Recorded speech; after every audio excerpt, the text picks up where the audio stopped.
Hi, everyone, and welcome back to Leaders of Today podcast. I am Jordan Reeves, and today I'm joined by Jenny. Hi. Do you want to introduce yourself to us, Jenny? Sure. So I'm Jenny Hudak, and I'm the Community Outreach Coordinator from Lifeline of Ohio. And I'm here really to share whatever I know about whatever you like to know. That's perfect. All right, so the first thing that we always ask is we want you to tell us a story. So it could be a story about anything. Do you have one? I do. Yes, I don't have to go first. Yes. Perfect. And I love your organization, and I like the idea that people of any age are being encouraged to take a leadership role. So that always inspires me. And I remember being a student at Ohio State and going into my last year, the College of Human Ecology, to be a family and consumer sciences teacher. I had run a student organization. I was the president of that organization. The university paid for me to go to all these different events, showing me each time that they had much faith in my leadership abilities and my hopefully future prospects. And I felt great going into my last year, except I took chemistry. And I got a C in it. I didn't do well. It was really, really, really difficult. You have to have several credits of science, so I had to take Chem 1 and 2. And I didn't get an F, but if you have a C, it might as well be, because, it brings your whole GPA down. So I had to take it again, and then I had to take Chem 2. It was a nightmare. But what it did along the way, first of all, it built, character within me that I had a tutor, and I couldn't be proud about it in terms of, I'm too smart, I don't need help. No, it taught me I need help, and I'm going to ask people that know more than I do. As well as I knew I had to get through it because it was important. It was between me and the degree that I was there for. So those classes brought my GPA down. And I remember being home for Christmas break, and I got the news that I didn't get into my college. Even though I had already done all the classes, I had been in these programs, all the faculty knew Jenny Hudak, and I didn't get into that program. And I remember, I was crying, I was really emotional. What was going through my head, I can't even remember. But my father said, "You can be sad right now, but you need to get mad. And you need to go in and let them know who you are and how this is going to go forward." And at that moment, I didn't know exactly what his script was in his head about how this was going to go forward. Yeah. I'm sure he was thinking, my kid's been in college for a number of years, and I want her to graduate at some point. So that was probably his anchor speaking. But for me, it reminded me, it's not a done deal. Because one thing went one way doesn't mean that the rest of my life has to be dictated by somebody else's decision. So that's exactly what I did. I wiped my tears. I figured out how to go back and I spoke to my counselors. I graduated. So I got back into my program. I got back into my college, graduated with a good GPA that I'm very proud of. And I've been in the field for 26 years, educating youth. So don't take the first answer you get in every single scenario. That's so cool. So that reminds me of a story. Hold on a second. Put your microphone closer to your mouth, because I can hear myself. Okay. In this one. Okay. Hold on, I'll turn that. Yeah. Wait, talk now. Can you? Yeah, that's perfect. That's so much better. Okay, good. I could just hear myself, and it was like weird. What was I saying? It reminds me of a story. That reminds me of a story from Bob Goff. And Bob Goff, he's a speaker and an author, and he does all kinds of cool things. You should look him up. I think I talked about him a few times on this podcast. He's probably one of my favorite authors. He probably is my favorite author. But he wanted to go to law school, and he was not very good in school, which me too. I feel his pain. Right? So he didn't get into the first time that he applied to Pepperdine Law School, right? Which is like a big name in law, and especially in California. And so so when he didn't get in, he was like, well, what do I do? And like, I want to be a lawyer, but what do I do? So he went and sat outside the dean's office for like 2 months. He still didn't get better grades. Yeah. There was nothing he was doing, but he sat outside this dean's office for like 2 months.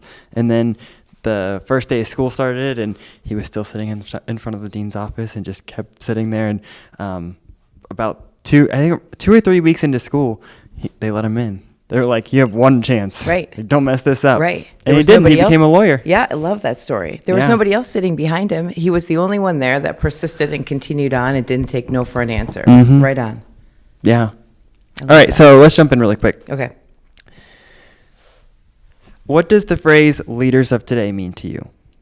I love it. I love Leaders of Today. I think that's such a great title for your group, a great name. I think all of us can be leaders of today, but I love the idea that this is offered to youth, to high school students, to people that are in their 20s. And really, I feel like I'm an honorary member because I love to jump on whatever you guys are doing. I think it's really inspiring. For sure. Leaders of today, there are so many different directions that we can all go into. There's something for every single one of our interests that we can pick up and run with. And, you know, we were just mentioning this a little bit earlier. I may not be interested in finance, but you might love finance, and that might be an area that you're going to run strong with. I might be interested in the environment or children or whatever. Every single one of these areas is just as important as the next, and we need good, strong minds and character and will to push the goodwill of each of these causes forward. So just to kind of pick up where you know you can do your best work, do it. Don't wait to be asked for it. Yeah. Don't wait to be invited, because it's not necessarily ever going to come. You'll be waiting a long time. So there was this program called COLA, which is a leadership program that I'm sure we've talked about a few times on the podcast. But the founder of COLA, her name is Jordan Davis, and we use one of her quotes all the time, and it says I'm shortening just to one part of it, but she said, we don't need points of prohibition to make a difference. Just step out and go do things. Right. You don't need someone to tell you, hey, you can do this, or you don't need, it doesn't matter how old you are. Right. Or you don't need a pat on the back either. Exactly. You know, just to, you see garbage on the ground, pick it up.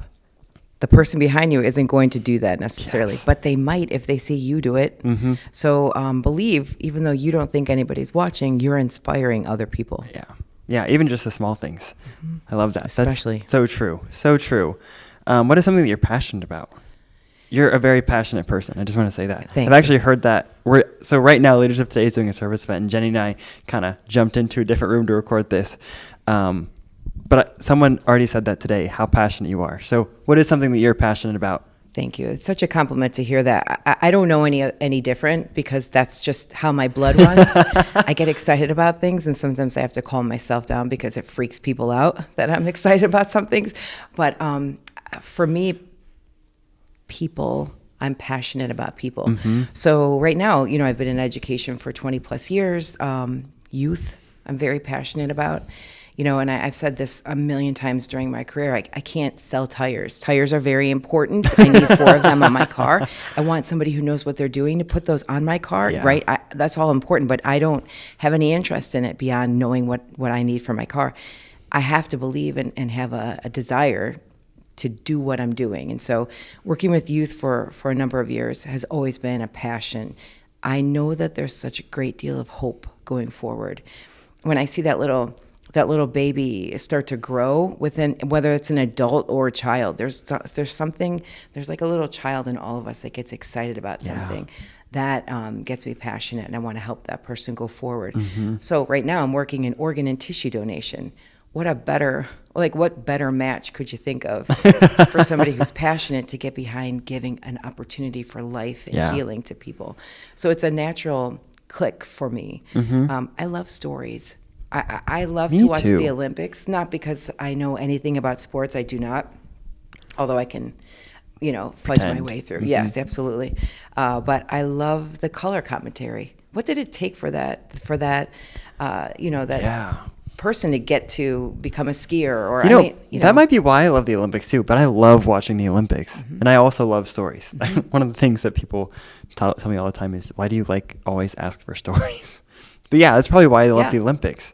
But are you asking for stories for yourself because you're curious? Yeah. I think that's I just like to learn about. When we first started Leaders of Today, one of our application questions was just tell me a story, and then that kind of got vetoed over time by our board members. They're like, this is a stupid question. I'm like, but you learn so much about someone when you just ask for a story. It doesn't have to be a story about anything. It's just a story. Yes. And also, you could take the temperature of the person you're speaking to. Yeah. Where are they in their head? What story pops out? And then you go in the direction that they started with. Yeah. Because That's great. It could just be a story about anything. Yeah. What were you saying though? You're talking about the Olympics. That's a skill. You're reading your room. That's awesome. Yeah. I love people's stories. And I think in terms of how I've worked my whole career, how I've been in my entire life, people fascinate me. So you'll find me sitting, talking to strangers all the time. They're not strangers once I get up from the seat. They're my buds. Often I've taken a selfie with them. I'm going to text them that picture of us together because we're now buds. That's how I operate. It's not professional. It's Jenny Hudak. It's just who I am. So no matter what position you put me in, I'll always be interested. So I say, bravo to you as well. I just think it's more fun. It's more colorful of a life to lead. Right. To connect with people on a human level than to pass them on a street. Yeah. Which, of course, we all pass people on a street. We have things to do. Yeah. But, you can't connect with every single person you meet. But those How many people are there in Ohio? Right. I've met almost all of them. But those people that you do connect with, even from, you can feel it slightly, connect. Yeah. You don't know what could come out of that relationship. Even if I'm not even talking professionally, just on a person-to-person level. People have surprised me time and time again, and I love it. Okay, so how do you make friends then? Or how does someone who is not so outgoing go and make friends, or take that bold step and go talk to someone and to learn about them? I think it's to breathe through your fear. So to stay 5 minutes longer. Yeah. To stay seated when everybody else is leaving.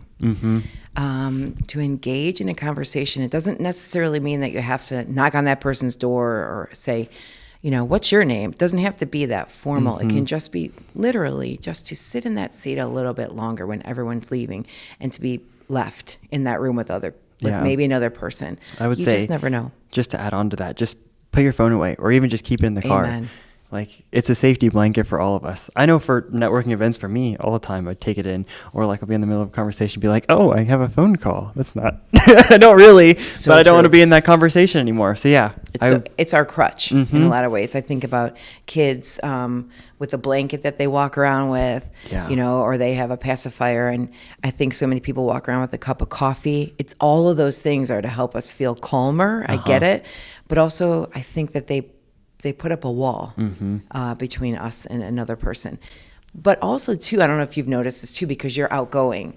Sometimes that scares people, too. Oh, yeah. So, you can feel your energy, right? You can read it. And then sometimes, I'll have to do that, too, and just sit back and be quiet. But I have to actually tell myself to zip it because I can keep talking forever. I don't have that problem. I really don't. Leaders of Today, the nonprofit, gives away microgrants to 14 to 25-year-olds. So if those students have an idea of something that they want to do to change their community, Leaders of Today will give them a microgrant of up to $1,000 to go and do that project. This year, Leaders of Today has added an education component of our nonprofit. We have developed a leadership curriculum discussing our 7 values: leadership, generosity, teamwork, innovation, networking, service, and fun. These videos can be found on our YouTube at Leaders of Today CO. We also have used this curriculum to host 2 summer programs for both high schoolers and middle schoolers, as well as an annual high school conference. We are now expanding by developing a 7-week high school leadership training. Cohorts will meet weekly to enhance their leadership skills. To learn more about Leaders of Today, you can visit leadersoftodayco.com. What do you like to create? I am a really creative person, so I used to be a family and consumer sciences teacher, and so I was always trying to come up with new ideas. That has somewhat changed. You just channel it into different areas. So I don't do as many crafts as I like to, and by that I mean I love to sew. I can make a nice charcuterie board, putting things together like that. It's fun for me just to put things together that are pretty to the eye. I like to decorate. Do I do all these things on the regular? Not really, but I can. I like. What do I create? That's a good question. Hold on a second. Yeah. Sorry. There you go. I like to cultivate relationships. Yeah. So when I have time to do things, other people might travel, and I love to travel. but I like to reach out to people. So I get in my car and I go get 4 half-dozen donuts, and I go to 4 people's houses. Hey, Jordan, just stopping over. Here's some donuts for you. And you're like, what? Where did you come from? Okay, see you later. I like to do stuff like that. And maybe I'm that person that where all my friends are like, oh, she's in the driveway. Oh my God, she came again unannounced. But I am that girl. I show up all the time, family, driveways, friends' That's so driveways, cool. just drop goodies off. I cultivate friendships. That to me is the most valuable relationships, period, family too. That's valuable, more valuable to me than anything. So if the house needs to be cleaned and you call and you say, let's get coffee, I'm going to get coffee. Yeah. I'm not worried about the house. It will always be priority people. So that's what I create. I maintain and create relationships with people. I love it. That's so funny. Your story about donuts. I've done this a few times. I'll every once in a while I'll go with a friend and we'll ding dong ditch people tacos. Oh, I love that. So we'll put tacos on their front porch and we'll leave really quick. I love that. I would never thought about that. and so we leave, and then they'll text you, and so you always have to go back. You can't just be gone. Yes. And they but- knew it was you, right? Oh, obviously. Yes. Yes. I love Everyone has Ring doorbells now. it. Oh, that's right. So just another fun way to just create community Yes. and meet with people. I Right. think just community is so important. Just the topic of community. Where would we be without it? Yeah. But really, where would we be without community? And you don't even know that until you start to build your community. So people that are listening to this, I'm sure every one of you has your own community. And I would challenge you, how can you grow it? Yeah. How can you cultivate that community by pouring into it like it's a bank account? I didn't create that. I think about the years that I taught about the Covey book, 7 Habits of Highly Effective Teens. We did that book every year. And you build into your relationships as though you're making a deposit into a bank account. You do that with your friends and your family. I don't think that many people know what a community is. Maybe they've never had that example before, but you can create this group of amazing people around you as if you have curated the works in a museum.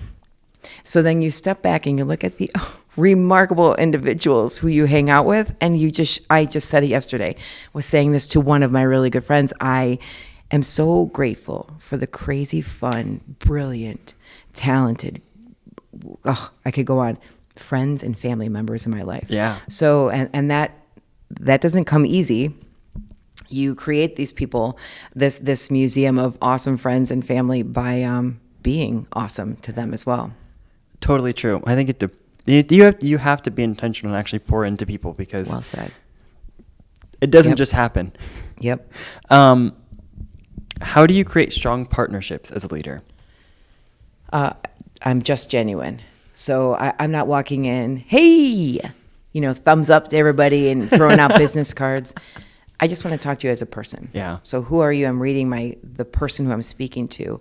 And sometimes I have to calm myself down, because you did say I'm passionate. I am.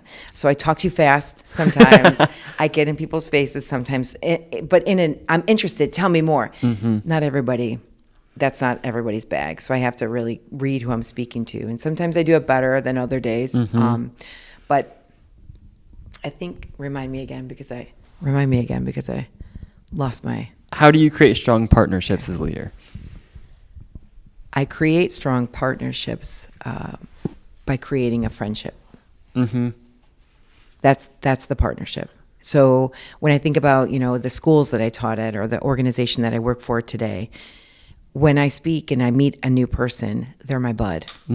So in some cases, I'll take a selfie. I'll send them that selfie later. These are professional people who are in, organizations everywhere. I don't care. I cut right through that, professionalism. We're just friends. Yeah. And going forward, we can help each other as human beings, not just professionally. So it's important for me to create, those partnerships by just being Jenny initially. And then when they see this crazy woman, oh gosh, she has a career and she can do things, and like we can actually help each other advance whatever it is we're doing in our lives. Yes, that's even better.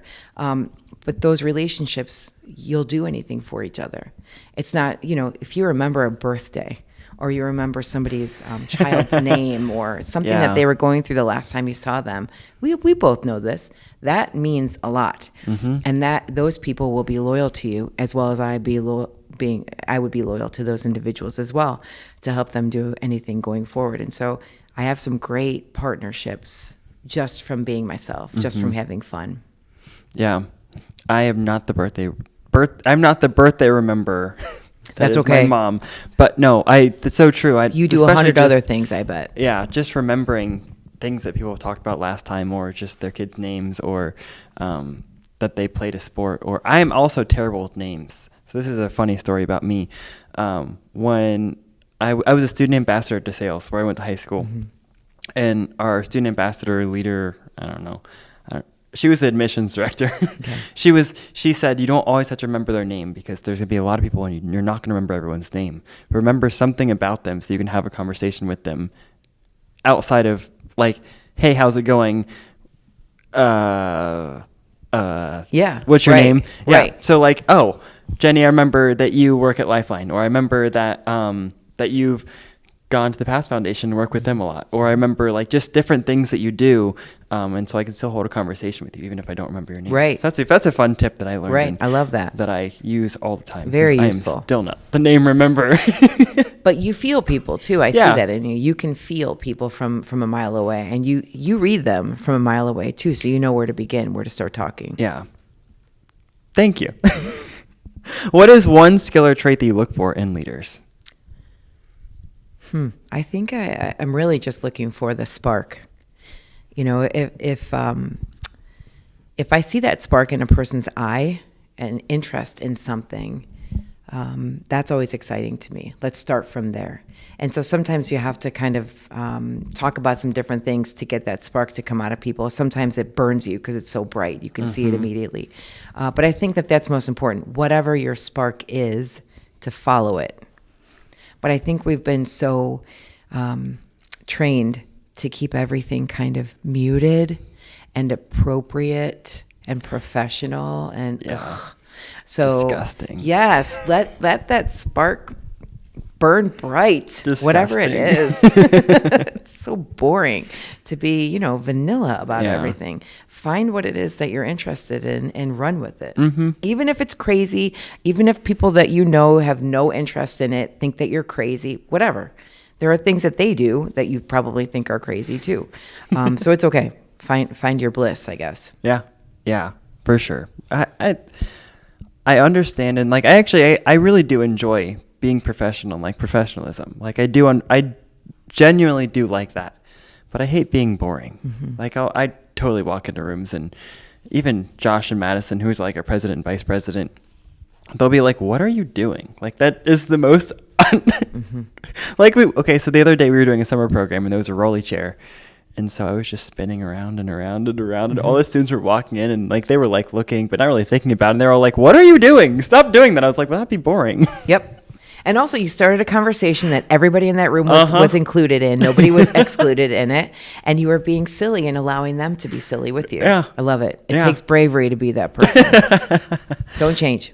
Thank you. How do you foster a culture of givers in your work? By setting the example. So every team are I've so ever generous. been on, you have to be because, well, I guess we don't have to be. We've met people that are not generous, which is another lesson for us to continue being generous. My favorite word is synergy. And really, it's... What does it mean? Synergy is just people, we're better together. We work better together. Your ideas, my ideas are, 1 + 1 = 53. It's just remarkable how we can just shoot things off of one another to build something small into something huge. So synergy is a big, big deal to me, working together and showing, first of all, I support you. So with my colleagues, we might not have ever been friends had we not met at work. But when we are working together, we are friends. Yeah. Plain and simple. So if you need help, if you need time off, if you need, something beyond just the average thing, come to me. I would ask you to do the same if I need help. And also that's a gift too, to allow other people to help you, because we're also, I got it, no worries, I can do this, but we don't always have it. We can't always do it, and that's all right. Yeah. Talk more about that, just the allowing others to help you, because I know I for sure struggle with that, or have struggled with that in the past, and I'm sure that you have too. So just kind of build off of that. I think it's pride. You know, we've whatever home you've come from, whatever family has brainwashed you, you believe. You know, many people believe that you have to be independent and do this on your own. And I think that goes into like, what generation are you? You know, I'm 49 years old, and I was brought up in this period of, you're a strong woman, so learn how to change your own oil. And do things like, my father was an electrician, so he taught us how to do all these handy things. Do I remember how to do it? No. Don't tell him I said that, but no. But I'm smart enough to know that I'm not going to hire the first person that comes in to give me a price. Yeah. That I'm going to shop around. You know, I take the time to figure that all out. And I think that it is important to sometimes say, I don't know everything. But you do. Like, can you help me with this? Yeah. That's a gift that I can give you. I also look at re-gifting. So this sounds crazy. You know, one of my colleagues, we've talked about this before. I might bring you cupcakes that maybe you're not eating sugar. It gave me joy to give you that gift. But I know ultimately you might not eat those cupcakes. You might give them to somebody else. But the joy that you get out of re-gifting them is also a gift to me, because I know that it'll make you happy to gift to somebody else. So I think about that too, that it isn't always just the way it looks, that it can be kind of, you know, that secondary step as well that can come back and be joyous. That's so cool. I never thought about it like that. Never. You're welcome. Yeah, thank you. Thank you. Great news. Did you know the Leaders of Today podcast is now on YouTube? You can follow our YouTube channel at Leaders of Today CO. It also has the curriculum that Leaders of Today has developed over the past year on it. Wow. I gotta check that out. And you can also follow us on Instagram and LinkedIn and where else? And Facebook. And Facebook at Students Leading Today. Yeah, so go follow along to see what we're up to now. It's all of our nonprofit stuff, but also has all of our podcast things. And you can also go to our website, leadersoftoday.co/podcast, and then you can comment and see the people on the show and people from last season, and you can listen to us wherever podcasts are. Lots of good stuff. There might even be puppies on there. Maybe even puppies. Right, Gibby? I was just thinking about our Leaders of Today staff, and we were talking about building community and just how all of us are genuinely friends. Like, we don't do what we do because obviously we're all passionate about like what we're doing and the idea and the mission of Leaders of Today. Like, that is what drew us all together. But we all come into rooms and we're all like genuinely friends. Yeah. Like, it's funny because people will be like, how did you build a community like you did? And I was like, I mean, I just kind of brought them together and set the precedence that we're all going to be friends, and then now we're all friends. Yeah. And even just the new people we bring on board. So a year ago, like now, we really only had like 3 people that did most of the work, and now there's like 6 of us. So even the new people who come on board, all of us are friends. Yeah. Like, we just they adopt your culture. Yeah, it's a culture of friendship, and we don't. There's no bad pretense. Talk anybody or we genuinely are friends, and we go and do things as a friendship. So whenever we're doing any kind of event, usually all 6 of us will go together. That's great. It doesn't matter what it is. All 6 of us will go together. And then if someone's missing, we can always sense that, like, oh no, we're missing something. I know on Friday we had like 3 different things going on. So all 6, there was 4 of us that were available, and so we all kind of like broke out and did different things on that day. So just like, we all were like, oh my gosh, we should never do that again. Right. Like, that was terrible. Yes, I love that. Because you all rely on each other so much. And we all have different strengths, and we really truly just need all the other pieces. Hold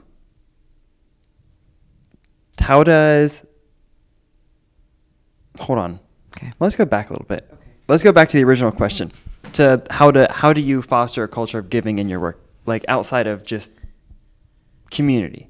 Like, Do you know what I'm trying to say? How do I foster a culture of giving? Specifically in the work that I'm doing right now, I allow people to do it along with me. I invite people to my events. Yeah. I invite myself to their events. I invite myself. Yeah. Me too. Yeah. This is not I don't lift anything just by myself ever. And it's an invitation to other people around me, join me. So we have over 100 people that work at my organization, close to 200 now. And any one of them can come to our events, can come along and be part of whatever we're doing. We're speaking to people about organ donation, that question that they ask you at the BMV. Any one of us that work here can have a conversation with another person about it. But it's so much more fun if you're doing it all together. So that they can come to an event, maybe we're at a church, maybe we're at an organization down the street, and they can join us. And they've been working all day maybe in a clinical setting, and now they can just talk to people and be casual and kind of see another part of their really important work that they do, and exercise some different muscles. So I share that. I will say, yes, I'm planning a lot of things at any given moment. And I think, I feel like, what's that line about the duck where you're just floating smoothly across the water, but you're paddling furiously underneath? Oh, like yeah. That's what I feel like most days, that there's a lot of furious paddling that goes along. And then I go to these events and I go and speak wherever I am. And it looks easy. Yeah. Because that part for me is easy. I love to talk to people. So it is easy. But getting there, planning it, oh my gosh, none of that's a piece of cake. That's not the fun part. Yeah. But again, like I said, I'm never lifting it by myself. There's coordinators, there's event planners who are all working with all those things.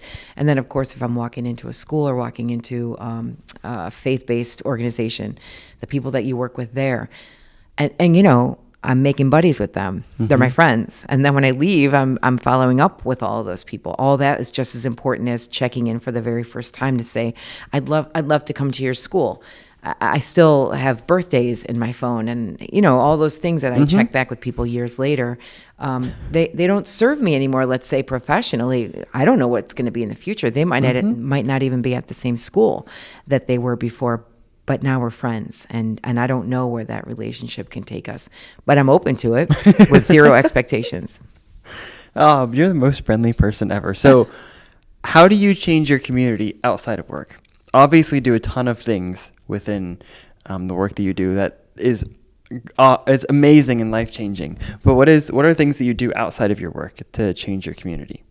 So the people that I get to know, I mean, anywhere I'm going, I'm meeting people, and I'm staying in contact with people through my travels, through my family, through different hobbies. But I don't even know that I even have hobbies anymore. I really do feel like all those have dropped by the wayside, because I think after the last few years, we were so divided. We were so in silos where we couldn't see each other, and so that. I feel like I'm a spider monkey on my friends and family now, because that's all I want to do is hang out.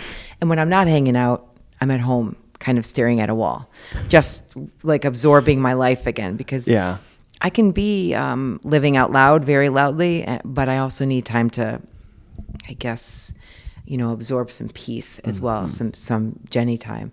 So that's important, and I realize that as well. And that has come out of the pandemic as well, because my friends and family, I had a few friends of friends that were affected, but pretty much other than just being away from each other, which definitely affected everybody. Nobody got crazy sick, but I will say it helped us to realize that we need each other even more. Yeah, I'm the same way, where I can go into rooms and be extroverted, but really when I really grow and learn about myself, it's when I'm well by myself. Yes. My me time. Yes. I walk a lot. So you say me time. I love that. I mean, dozens and dozens of miles of path behind my house on Elm Creek. And so I walk that path, and my friend, maybe you've heard of her, Lizzo. So we're besties and we hang out, and I talk back and forth to her. She doesn't respond most of the time or ever, but we are close. She inspires me. I listen to music. I absorb music. I can't live in a world without it. So I walk a lot, and I have music on. Okay, so during COVID, they were like, you'd stay home all day, every day. And I was like, that's no. Yeah. Yeah. I can't do that. Right. But they were like, but you can go to parks. And I was like, Amen. I can work with that maybe. So every single day during COVID, I think it started like day 3 or something. No, that's a lie. Day 1, I went to, like when everything shut down, I went to Hoover Dam and I ran the dam steps. I love it. And then I did that again the second day. And then the third day, I was like, dude, I can't do that again. Like my legs are dead. Bit sore. Yeah. Yeah. So I went to the Site of Mile downtown. And there's a route that I walk around downtown. It's a little under 3 miles. And it usually would take me about 2 hours to get downtown and to walk around and then to get home. But I would do it every single day. That's great. Like every single day during the pandemic. And every day was probably just as new. Yeah. Every single day. You find new It's things crazy, every day. yeah. It's I crazy. love it. So during 2020, actually, I traveled to see family members a lot. So I was actually in North Carolina for a lot of the summer. Just because, actually, even the fall, like my first semester of school, I was in North Carolina most of the summer because I was working on the farm and just helping them. But I remember, like, I need to go home because I needed to go on a walk. Like, I missed that part because I missed the me time. I missed the, like, learning about myself. And I really, truly think that I grew so much just through walking and listening to podcasts and music, like you said. And, like, just take time for yourself. Yeah. Yeah, build your community for sure because your community is what's going to help you move forward, but take time for yourself and learn about yourself because that's what's going to help you build more community and create community change. Agreed. So you were a home ec teacher what'd you say? Family and consumer science. Fancy, yes. Updated family and consumer sciences. Yep. So how does family and consumer science create leaders? Oh, so I love that question. So anybody who's taken this class, hopefully you're nodding your head. Hopefully you had a great teacher and you feel inspired by that and you learn some skills. Because usually when I meet somebody and bring up this subject, did you have home ec or family and consumer sciences at your school? Some of them do and some of them don't. And the reason why I'm working at a nonprofit today, well, probably for other reasons too, but there weren't any jobs in that field. They were removing that curriculum from schools. So I think it's becoming where it's coming back again, fingers crossed, because I think people need those really important skills. But ask me again. Let me refresh my memory. I want to make sure I hit your question exactly as you asked. How does family and consumer science create leaders? Oh, my goodness. So I'll ask you as many times as you need to. Yes. Do you have another hour for this? Because it's such a great curriculum. It teaches students to manage their money. It teaches them how to basically problem solve, how to make the best decisions. My goodness, I can't even think about all of the problems and the mediations that we handled in throughout that class. It teaches them just how to be a better member of society in so many ways. We talked about, things as small as table manners, to being a good citizen of the country that we live in, of the home that we live in, of the street that we live on. One of our board members, her name is Amber. She's actually been on the podcast this season. But one of the things she just changed positions, so she's going to be a history teacher. She actually gets her own classroom and stuff this year, so she's super excited. But that is one of the reasons that she wanted to do it. She was like, I want to create better citizens. Amen. I love that. I think that's most teachers' goal at the end of their day, is to create a better human being that can give to the community. In whatever way, we talked about this, in whatever way you like to give it, because it's needed. But I love the idea that she went into social studies, she's going into government, because gosh, do we need that? Do people need strong, confident, open-minded, hopefully, teachers who can, and I say open-minded meaning to allow students to make their own decisions, to give them the facts, and to allow those students to go in whatever direction they're going to go in. And I remember, because you talk about anything as a teacher, there's so many different subjects that a student can bring up at any given moment. Student asked me specifically my politics. We were talking about politics, something happening in the news then, because I'm always a devil's advocate. I'm there to get them to think. I'm not there to tell them what to think. Yeah. So I think it's important. That's always been very inspiring to me to think, gosh, these little babies' minds, they could be 15, 16, 17 years old, but to me, they're a baby on the brink of the rest of their lives. I want them to think. Yeah. And also to know, going forward, nothing will be necessarily very easy. Everything will take a little bit of effort. And I think the more effort you put into making your decisions, I mean, it's very easy to say no or yes. That's it, one or the other. But to consider it, you have to consider other people in the mix, how it's going to affect another situation, just that whole butterfly effect. To be a well-rounded individual, it actually takes a little more effort. So I think as a teacher of FCS, you're getting students more prepared for the rest of their lives to learn how to transition from being a teenager, from being an adolescent to being an adult. So there's the basic things of cooking and sewing and doing all those things. But really behind cooking and sewing is being independent. Yeah. Very, very important skills. So what is like one takeaway if there was... What is one thing that you intentionally taught in family and consumer sciences? I keep wanting to say home ec. I'm sorry. No, it's all right. I think most people know it that way. But, I mean, I taught that book, 7 Habits of Highly Effective Teens. Between you and I, it's because I was inspired by it. It reminded me how to be a better person. No matter my age, I always would get something out of it. I would always read a sentence that I had read a million times before and go, oh my gosh, that's brilliant. Put that in my memory bank. And then so I remember that thing and then get something else that's new. I'm always looking for ways to improve myself in one way or another. And so I love inspiring kids to do that, other people to do that. So why is service important in leadership? I said important, so weird. No, it sounded Why right. is service important in leadership? Because I think it's important to take the place of someone else. I don't think that, I guess you could just be in a room making things and never ever meeting anyone else and just making those things and giving them away, I guess, dropping them off on a dark night. No one knew you dropped it off, but still that does give you a good feeling. So there are so many benefits to being able to serve. To me, it's like growing a garden in your brain and in your heart. You keep learning the more you give. It's so cheesy, and I'm going to say it because I just keep getting this. I keep learning it. The more you give, the more you get. Yeah. I That's the truth. I just feel so rich in so many ways because whenever I give, I just feel like a millionaire, what I get from that. And it doesn't matter the amount of money, it doesn't matter my time, it doesn't matter what I gave. That's irrelevant.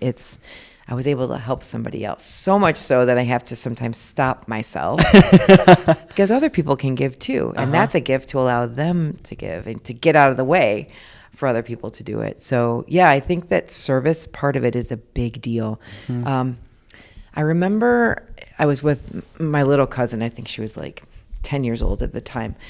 We were going to Wendy's and we pulled out of Wendy's and there was somebody that walked right up to us on the sidewalk. I was waiting to just turn out of the parking lot and it was a homeless person that said, I don't have any food.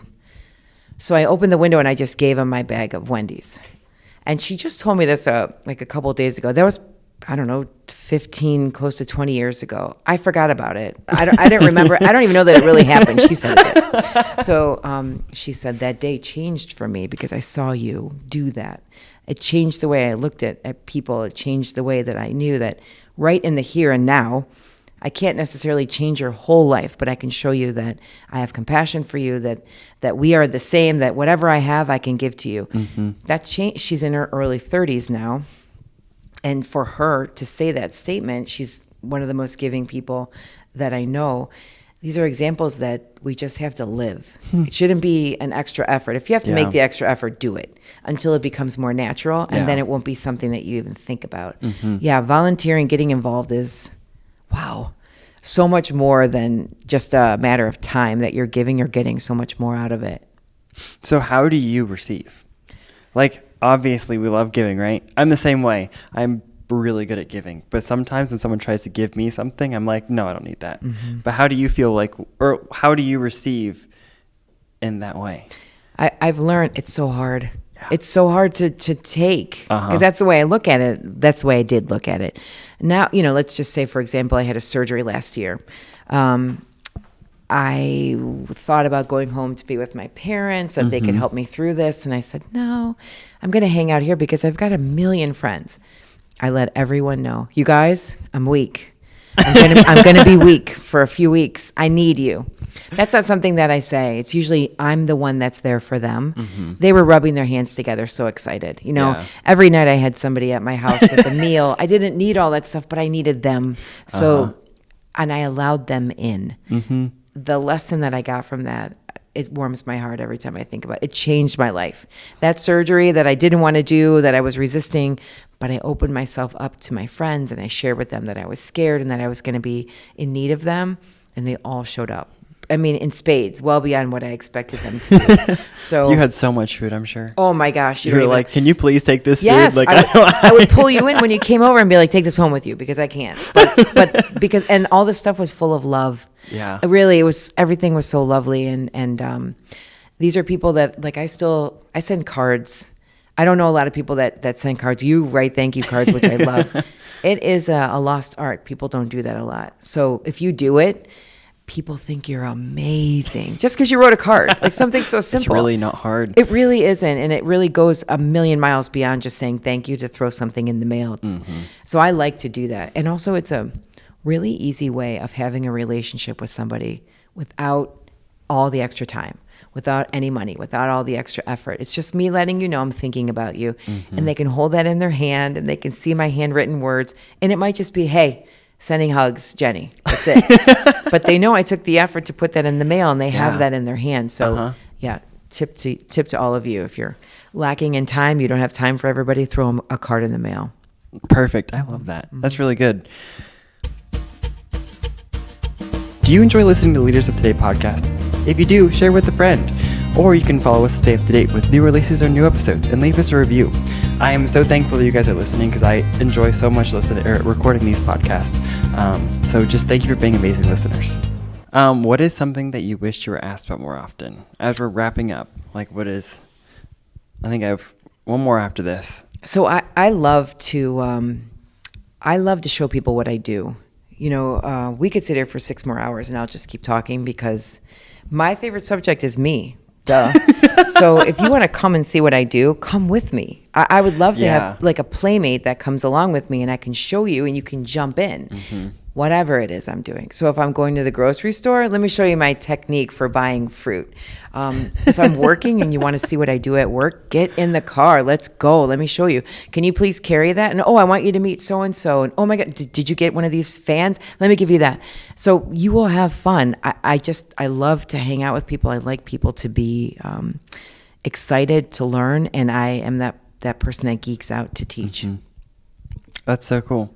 I love people coming and shadowing you. It is such a cool experience, like for real. Like just people coming and being like, you're what you do is so interesting. I want to come see what you do. That's so cool to me too.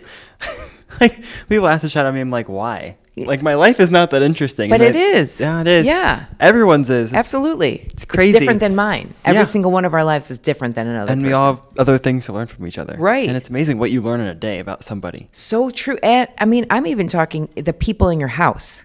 You know who they are. You've grown up around them. Go with them somewhere. This is so funny. I use this phrase all the time. I'm like, who actually knows what their parents do? Yeah. Who really knows what their parents do? I never went to work with my father. I never went to work with my mother. That's a lovely thing to do. I think I know more what my mom does because she's a teacher. So, I mean, we all kind of know what teachers do. Right. But have you gone to school? And you probably have. Yeah. Yes, you've been there with her. Okay. But that's because her school is so interesting. So just going seeing what she does is so interesting. Like her students are so smart and the projects they come up with are amazing. They are amazing. And that's insane. also a reflection of your mom. Yeah. Your mom inspires them to reach beyond what they think they can do and doesn't accept anything less than that. Yeah. I've seen it time and time again. Yeah. She's My amazing. mom is amazing. Super amazing. I don't really know what my dad does. I know he does small business loans, but that's it. Okay, well, this is your wake up call to I be need to like, go- I need to Dad, go shadow I'm him." coming with you. Yep. He'd be like, I don't know what to show you. But that's just it. You don't need to be shown anything. You can sit in a chair and observe and learn a ton. It's so true. Yeah. All right. So the whole podcast really has been about community. Yeah. So how are you a leader of today in community? Oh gosh. I don't know. Like, I don't know the objectives of how I'm being a leader. I just hope that I'm inspiring some people around me. I hope that in the work that I do, I'm saving lives. I hope that I'm helping people to get the healing that they need just by talking to you, that you might say yes to donation, and that might in one way or another help somebody else. But maybe by the end of this conversation, you just feel proud that you had said yes to donation. Let's say it that way. But in many other ways outside of work, my goodness. Wait, say the question again.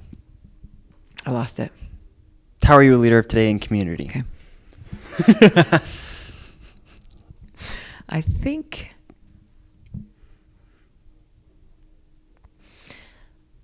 think in terms of being a leader in your community, it can be as small or as big as you want it to be.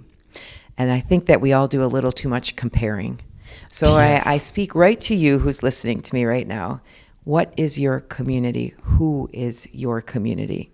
Is it the 5 people that you hang out with on the regular? Okay, that's your community. Yeah. You don't need to be at the State House making laws to be considered a leader in your community. It could just be your household. So true. So I live in a complex of condos, and I never ever liked shared housing. I'm not a person that wants to live in a building with 50 other people. Ew, I don't want that.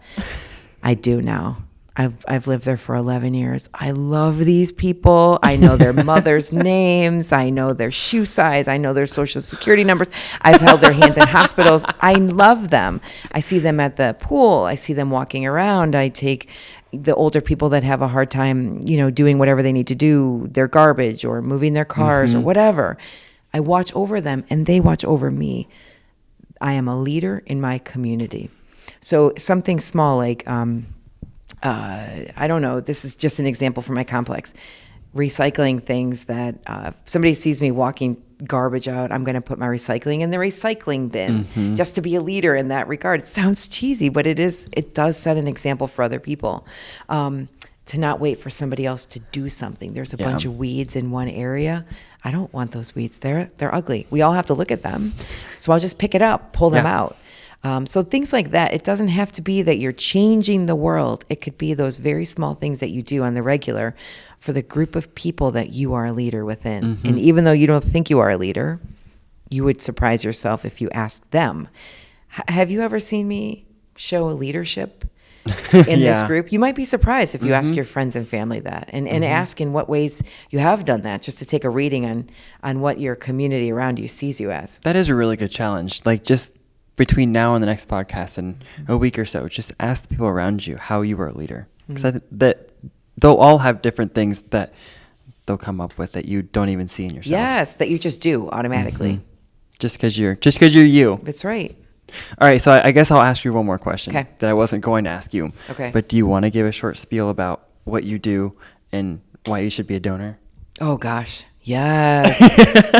You want to set the timer again? Because I'll go on till next Thursday. First off, if you are not a registered organ donor, what are you waiting for? Are you kidding me? How many people around you have already received this gift of life or this gift of healing? And if somebody near you, somebody that you love, needed an organ transplant or was burned or scratched their cornea and they needed those gifts, would you want them to have it? So yes, most certainly. I'm not understanding why people would say no, but I respect everyone's decision. Is just that, their personal decision. Regardless of what you say, whether it's a yes or a no, I hope that you tell your family what it is you decide to do. Because on that final day of our lives, when our family needs to make that decision, if we leave it up to them, which I hope you don't do, I hope that they know what you want. So yeah, I mean, to me, in the 11 years I've been here, I've worked in this role. It has changed my life in so many ways. The number of people I know who are alive today that wouldn't be because of the generosity of strangers, it warms my heart. So cool. Yeah, I hope that if you haven't considered saying yes at the B&V, that you do. And if you want to, if this spiel just changed your mind, yay! Don't wait to go back to the B&V. Just get online, lifelineofohio.org, and it'll take you right to the website to sign up. One of the things that Lifeline is super passionate about is the ripple effect. And Yes. I just want to let you know the last part of the sentence and our impact or our vision for Leaders of Today is to create a ripple effect that will last for generations. So Right on. I love the idea behind the ripple effect and the mission of Lifeline, and I'm a donor, obviously. Yeah, thank you. But yeah, I want to thank you for being here, and thank you for all the wisdom that you've given to us. And This has been my pleasure. So I've never done a podcast before, and I'm really pumped. she was really nervous Really beforehand. excited. She was like, I don't know if I want to do this, and I was like, it's like a conversation. It's fun. And it was fun. So thank you so well, much. I'm glad. So thank you so much, Jenny, for being here. And we will see you all next week. Yes, looking forward to it. Bye, everybody. Bye, everyone.